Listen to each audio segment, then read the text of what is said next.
Place et la Tribune présente le 18-19 d'Edwige Chevrillon. Vous êtes bien dans le 18-19 avec mon invité Mercedes Serra. Elle est fondatrice présidente du conseil de surveillance de l'agence de puces BETC et puis elle est maintenant présidente de la filière communication. Bonsoir Mercedes Serra. Bonsoir. Merci d'être là. Si vous êtes là, c'est qu'en fait, vous avez un peu une sorte de cri d'alarme à dire sur la filière communication. Alors, la filière communication, ça regroupe toutes les agences de pub, ça regroupe, ça pèse très lourd. En fait, c'est relié au ministère de l'économie. Oui. C'est ancien, c'est pas tout nouveau. Ça fait à peu près 8 ans que je bosse pour. Ça regroupe les médias, ça regroupe l'AACC, l'UDECAM, toutes les associations. L'association des annonceurs. Des agences. Oui. Pas les annonceurs, c'est vraiment le métier de la com. Donc, les petites agences digitales, les grandes agences de com, absolument tout le monde. La RPP, tout le monde. Ça pèse quand même assez lourd. Vous dites que ce sont vos chiffres, hein, mais comme Éric Lombard est le président maintenant, est-ce que c'est Monsieur Lescure maintenant le président de la filière communication? Oui, parce que moi, je suis de facto vice-présidente et systématiquement le ministère de l'économie et... Ok, donc les chiffres, remarquez, j'allais dire les chiffres sont forcément vrais, mais en même temps, on ne sait jamais maintenant. 50 milliards de PIB, indirect ou direct, 450 000 emplois directs ou indirects, et puis après, on verra quand même l'impact qu'à 1 euro dans la com sur le chiffre d'affaires que ça peut générer derrière. Parce que c'est un peu pour ça que vous êtes là, je le disais, c'est qu'on est dans une situation d'un peu de crise où les entreprises a pu mettre le mode pause sur leurs investissements et notamment sur les investissements dans la com. Est-ce que c'est ça qui vous inquiète, Mercedes Serra? Est-ce que c'est pour ça que vous créez cette semaine de la communication le 8 décembre, à partir du 8 décembre? Alors, c'est pas uniquement pour ça. C'est parce que je pense qu'en France, on a une incompréhension ou une façon de gérer la com ou de traiter la com pas très intelligente. Et que je pense que c'est probablement un peu de notre faute, puisqu'il faut faire la pédagogie de façon constante. Et je crois qu'il faut continuer à faire la pédagogie. C'est très simple, hein, la com, les gens communiquent. Donc, en gros, la publicité, on parle de publicité, moi je préfère parler de com, parce que les politiques ont besoin de la com. Si on veut changer des comportements, on a besoin de la com. Quand on est une ONG, on a besoin de la com, et on fait comme si la com, c'était pas bien. Mais la com... c'est ni bien ni mal, c'est comme le journalisme. C'est ni bien ni mal, ça dépend comment vous le faites. C'est pareil pour nous, ça dépend comment on le fait. En revanche, elle est un passage obligé. Vous savez qu'on est un des pays en Europe qui communique le moins en termes médias par rapport à l'Angleterre, par rapport à l'Allemagne, et ça nous donne moins de solidité. Pourquoi ? Parce que la com, c'est la force de l'économie. Ça n'existe pas, une économie sans com. Oui, enfin, dans un pays libéral. Si on était communiste, on en parlerait. Non, mais dans une démocratie. Mais pourquoi, en fait, vous dites ça renforce la solidité? En quoi? Mais c'est très simple. Vous investissez 1 euro en com, on a calculé que vous avez un résultat autour de 12 euros. Donc c'est quand même extrêmement important. Par exemple, pendant le Covid, c'était assez passionnant. Pendant le Covid, il y a des sociétés qui se sont arrêtées de communiquer. Que disait le public? Car on fait des études sur le public en disant qu'il est pubiphobe. Mais pas du tout. Le public, il demande qu'on s'exprime et qu'on parle et qu'on justifie et qu'on explique les produits et qu'on explique les comportements d'entreprise. Il demande des comptes. Pour parler aux entreprises, il faut des systèmes. Bien, vous savez, la com, c'est pas mal parce qu'on est très surveillé. On ne peut pas dire n'importe quoi. Il y a peu de gens qui sont aussi surveillés que nous. On ne peut pas dire n'importe quoi lorsqu'on parle. On doit démontrer ce que l'on dit. On a même un système de régulation qui nous interdit de dire des choses désagréables par rapport à certains publics. Mais est-ce que vous observez justement une inflexion dans le montant des budgets Non, alors ce que j'observe, c'est une France qui s'angoisse. Oui, qui est tétanisée. La communication, c'est un signe de confiance. Oui, c'est presque le thermomètre ou le baromètre de la confiance. Le baromètre de la confiance, moi en communication, je sais si les gens sont en bon état ou pas en bon état. Quand vous voyez que les entreprises commencent à s'inquiéter à ce point-là, c'est qu'il y a un problème de confiance et de force de projet. Quand on a des projets, on a envie de les dire. Et quand on ne les dit pas, c'est qu'on est en angoisse. Donc voilà, on a une France qui a besoin de parler, qui a besoin de retrouver de l'énergie. Et très souvent, la communication, elle apporte cette énergie.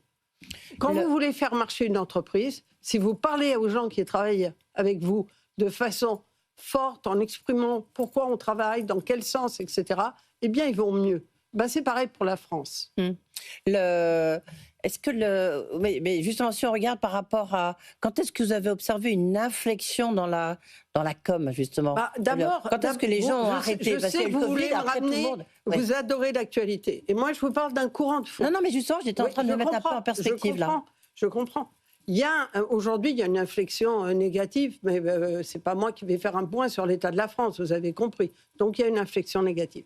Après, notre problème de communication et de compréhension de la communication et de positivité à l'égard de la communication, il date pas d'hier. La France a un tout petit peu un problème avec la compréhension de l'économie et la compréhension de la communication. Je voudrais juste vous dire que quand on travaille pour des ONG, ils considèrent que c'est très important de communiquer. Et ensuite, ils vont parler parfois négativement de la communication. Tout le monde a besoin de communication. En revanche, il faut la faire de qualité. Et ça, c'est des vrais enjeux. Et il faut qu'on y réfléchisse. Oui, et puis c'est intéressant, je redis le chiffre que vous venez de donner. Sur le levier de croissance, 1 euro investi en communication, ça génère 12,5 euros de PIB en moyenne. Hein. Bien sûr. Parce que est-ce que, quand même, pardonnez-moi, mais est-ce que vous voyez, parce que c'est la première chose qu'on coupe lorsqu'on est dans les budgets, la première chose qu'on coupe, c'est la com. Voilà. Oui, parce qu'on n'a pas encore bien compris la notion d'investissement. D'ailleurs, les gens... Quand il y a une crise, de toute façon, voilà, peut-être qu'on a besoin de réexpliquer les choses, mais quand nous avons une crise, en général, les gens s'arrêtent. Ceux qui s'arrêtent perdent et ceux qui investissent gagnent. Je voudrais dire deux choses quand même. On parle de communication de façon aussi négative. Mais si on veut, et de consommation de façon négative. Par exemple, on dit que la France surconsomme. Nous travaillons pour Leclerc. À partir du 15 du mois, les gens n'achètent plus de viande, plus de poisson, plus de légumes, plus de fruits. Donc, peut-être qu'on ne va pas leur dire qu'ils surconsomment. Ils ne surconsomment pas. La France ne surconsomme pas. Et je pense qu'il y a une vision négative sur laquelle il faut aborder. C'est pas consommer et retourner en arrière, consommer moins pour retourner en arrière. C'est consommer mieux. Et ça, les Français sont d'accord. En revanche, quand du haut de notre position, nous leur disons « vous consommez trop », ils nous regardent un peu bizarrement. Oui. Donc il faut faire très très attention. Là, je vais vous interroger parce que là vous êtes la patronne de la filière communication, mais aussi la patronne de BETC sur peut-être le changement du message. Juste, en fait, dans la com, il y a com et com. Vous voyez ce que je veux dire? Parce qu'il y a de la pub, mais il n'y a pas que la pub pour communiquer. Non, mais la publicité est un élément extrêmement important parce qu'il est clair. Oui. Parce qu'il y a la communication politique, il y a la commission mais j'aimerais bien que la communication politique soit plus régie par les règles de la pub, parce qu'on serait plus droit et plus clair. Nous, quand on fait de la publicité, il y a marqué publicité.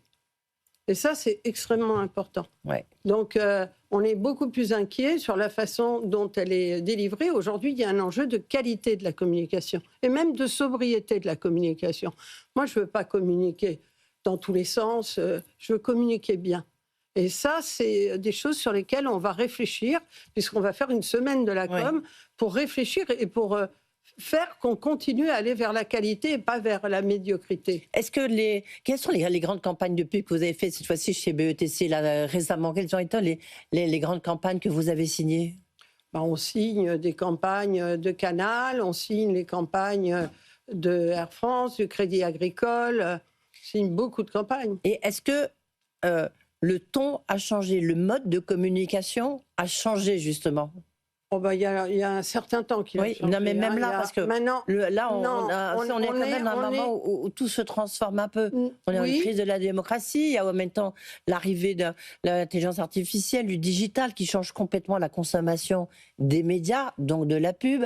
Vous voyez, oui, mais vous voyez, en fait, ce qui nous intéresse, ça va sûrement vous faire plaisir, parce que ce qui nous intéresse... Je redoute le pire avec Mercedes Serra. Ce qui vous intéresse, c'est pas la façon dont nous, on envoie les choses, c'est est-ce que les gens peuvent nous écouter ou pas? Quand vous faites, par exemple, beaucoup de digital, beaucoup de clics, vous ne savez pas si vous ont écouté ou pas. Nous, ce qui nous intéresse, c'est qu'ils aient de l'attention pour nous. C'est pour ça que on oppose des médias traditionnels, les médias du digital, mais ce n'est pas du tout opposé. Ça a des fonctions différentes. Donc je pense qu'en termes d'analyse et d'approfondissement, si vous voulez créer une marque, que j'ai besoin de beaucoup de couverture, vous savez quoi ? La télé, je vais bien aimer ça. Parce qu'à un moment donné, elle a cette force de création de la marque. Et puis la presse, dont on dit qu'on laisse tomber, elle fait aussi des choses très précises. Donc je pense que c'est très naïf, en fait, d'être dans une démarche où on oppose ces médias traditionnels aux médias nouveaux. C'est différent. C'est différent. Vous n'aimez pas, quand vous êtes sur le digital, être interrompu toutes les minutes par des bannières. C'est ce qui se passe quand même. Oui, mais ça se passe, mais vous n'aimez pas. Moi, ce qui m'intéresse, c'est que vous m'appréciez suffisamment pour avoir la gentillesse de regarder mon message vraiment. Parce que ce qui compte, c'est le résultat, à savoir, est-ce que vous avez accepté le message ? Est-ce que vous êtes positif à l'égard du message ? Je voudrais simplement dire qu'il faut revenir un peu au contenu et au fond. Oui. C'est-à-dire, je suis bien d'accord avec vous. Ce qui est bien dans notre métier, c'est que quand on se trompe de message, ça ne marche pas. Donc, la qualité du message, la façon dont on va parler, le ton dont vous parliez, va être essentiel. Le message que les entreprises aujourd'hui ont envie de faire passer, c'est quoi ?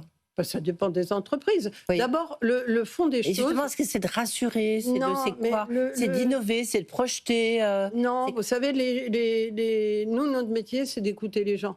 Parce que les messages d'entreprise, vous avez un message, et encore faut-il qu'il passe auprès des gens. Bien sûr, mais d'où ma question. Ce que les gens attendent, c'est qu'on soit simple et concret. Donc les messages d'entreprise, si vous vendez de l'alimentation, c'est de comprendre ce qu'il en est dans l'alimentation. On n'est pas dans les réassurances, c'est de comprendre si vous faites bien votre métier, si ce que vous délivrez est intéressant, ça continue à être cela.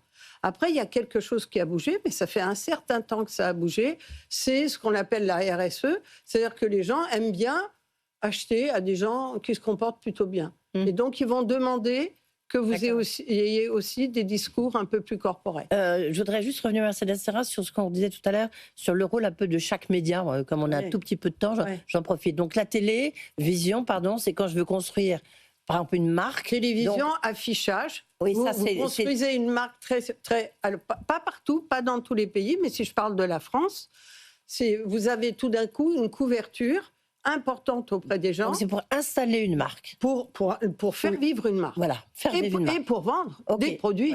La radio, ensuite, ça sert à quoi, la radio La radio, elle conforte autour des mêmes éléments. Elle est un tout petit peu moins... elle couvre moins que la télévision et que l'affichage, mais elle permet d'amener des arguments si vous n'épuisez pas les gens en ayant trop de publicité. Et alors, le digital... Le digital, il a beaucoup de fonctions. C'est-à-dire que quand vous décidez, par exemple, d'aller acheter quelque chose sur le digital, dans ce cas-là, il y a de l'information qui tombe à côté, ça vous intéresse. Quand vous cherchez de l'information sur les choses, ça vous intéresse. Quand vous allez sur YouTube, vous retrouvez un tout petit peu des démarches type télé. Sauf que pour le moment encore, ça coûte plus cher que la télé si on veut construire une marque. Mais pour des choses très précises, pour du push très précis, c'est très intéressant. Est-ce que votre métier a beaucoup changé ? Je m'explique. Là, BETC, c'est les grandes agences de communication. Donc c'est au sein du... Belle, forcément, puisque c'est vous qui l'avez créé. Au sein du groupe Havas, il y a Publicis. Du reste, on est reparti, je m'en souviens, je vous avais interrogé une fois, on est reparti un peu dans la consolidation. On parle beaucoup des ambitions d'Havas sur d'autres... Moi, je travaille pour BETC. D'accord. Donc moi, mon enjeu, c'est le contenu. Et je pense qu'on va revenir à l'importance du contenu, et je l'espère aussi pour nous, pour vous, pour les médias. C'est-à-dire que nous, ce que nous fabriquons, c'est qu'est-ce qui convient de dire à un moment donné à un consommateur. Alors nous, notre métier, il évolue beaucoup. On voit là le rôle des influenceurs, des agences, de petites agences qui deviennent, y compris en politique, qui deviennent un peu la référence. Donc on voit qu'on est vraiment challengé. Est-ce que c'est le cas aussi dans l'univers de la publicité ? C'est-à-dire que c'est des petites structures, c'est des qui viennent challenger des éléphants comme vous, comme BETC, ou qui ont pignon sur rue. Mais le problème, c'est on n'est pas grand chez BETC, vous savez, on est une ETI, donc Oui. c'est des métiers d'artisanat. Donc, 1500 personnes quand même, fin 2004. 1500 personnes, ça s'appelle une ETI en France. Oui. Donc c'est encore, on fait ce métier de façon encore très artisanale. Non, mais vous voyez bien le sens de ma question. Oui, quand même. mais bien sûr, on travaille nous aussi avec, quand c'est nécessaire, avec des influenceurs. Donc les grands travaillent avec la même chose que les petits. Est-ce que vous n'êtes pas disrupté comme notre métier est en train d'être disrupté? Non, je ne pense pas. Je pense qu'il y a beaucoup de questions et qu'il y a beaucoup de désordre et il y a un manque de raison. C'est-à-dire vraiment réfléchir à ce qu'apportent les différents médias, au rôle de chacun. Les influenceurs, ce qui s'est passé dans les influenceurs, c'est qu'autrefois, c'était les RP qui faisaient les relations presse qui faisaient ce boulot. Oui. Maintenant, il y a des gens qui prennent la parole et qui peuvent influencer d'autres gens. Donc, on en tient compte. Et encore, c'est quand même beaucoup... vous ne construisez pas une marque totalement avec eux, mais vous pouvez complémenter parce qu'ils font de la prescription. Ouais. Est-ce que ça change complètement? Ce qui change complètement, c'est qu'on est dans un monde plus agité. On est dans un monde où on a des graves difficultés liées aux réseaux sociaux, parce qu'on ne parle pas de ça, mais il y a un enjeu de culture des gens. Ah bah oui, il y a un enjeu qui est très grave, qui est beaucoup plus grave que mon sujet de publicité. Et ça, il faut faire attention. Mais ça, c'est un problème social et lourd d'importance. Absolument. Et du reste, vous avez tout à l'heure de cette semaine de la communication, vous êtes un enjeu autour de la démocratie, enfin la communication, enjeu de démocratie. Bien sûr. Mais est-ce que ça veut dire qu'il faut que vous simplifiez aujourd'hui le message que vous faites passer? La communication, elle simplifie, mais pas totalement. Non, c'est pas le mot. Il faut surtout. On simplifie pas pour le public. Il faut simplement être toujours très clair et très précis pour être compris. Oui. Mais on a surtout envie que les gens ne se perdent pas complètement dans les médias sociaux et que les jeunes aient une culture et une structure importante, parce que c'est ça qui est le plus important. Une sculpture mentale, tiens, oui, j'aime bien intéressant. Merci Mercedes Serra. Semaine de la communication, 8 décembre. Oui, et le 9, on discute. On est à France Télévisions qui nous a prêté, parce qu'on n'a pas de sous à la filière, qui nous a prêté... À Bercy.